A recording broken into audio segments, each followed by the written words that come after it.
ఏంట్రా అన్నయ్య అంత డల్గున్నావు? ఒక్క పేరుకి 500 పడవ నువ్వు ఎప్పుడైనా చూసావా? నాకు జరిగింది నీ వల్ల. ఓ అదా, అది ఇంకా మర్చిపోలేదా? సరేలే గాని వదిన వస్తుంది, ఏం చేయమంటావు? ఏదో ఒకటి చేవి. ఏ వదినా? సిరి వదినరా. తన్నెందుకు రమ్మన్నా? అసలు తన్నేమో నీ దగ్గర ఎలా వచ్చింది? నువ్వు ఫ్రెష్ అవ్వడానికి వెళ్ళినప్పుడు కాల్ చేసి చెప్పా ఇంటికి రమ్మని. అసలు తన్నెందుకు రమ్మన్నావు నువ్వు? అంటే ఇంట్లో పనులన్నీ చేసుకోలేక చస్తున్నానురా. అదే నిన్ను అడిగితే నువ్వు ఫ్లాష్ బ్యాక్. అన్నయ్య కొంచెం help చేస్తావా? హెల్ప్ గెలుపు మనల్ని అడక్క, ఎవరికి చెప్పుకుంటా చెప్తా. అవునా? సరే నీ పని చెప్తా. బుద్ధి తక్కువే అన్నానే.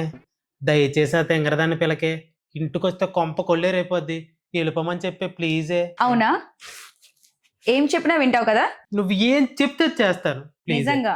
నిజంగా ఆ తెంగరదాన్ని మాత్రం రానంటే ప్లీజే. సరే. హలో వదినమ్మా, నువ్వు ఇంక రావద్దమ్మా.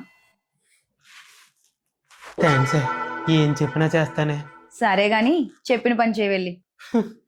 తప్పుద్దా? చేయక తప్పుద్దా?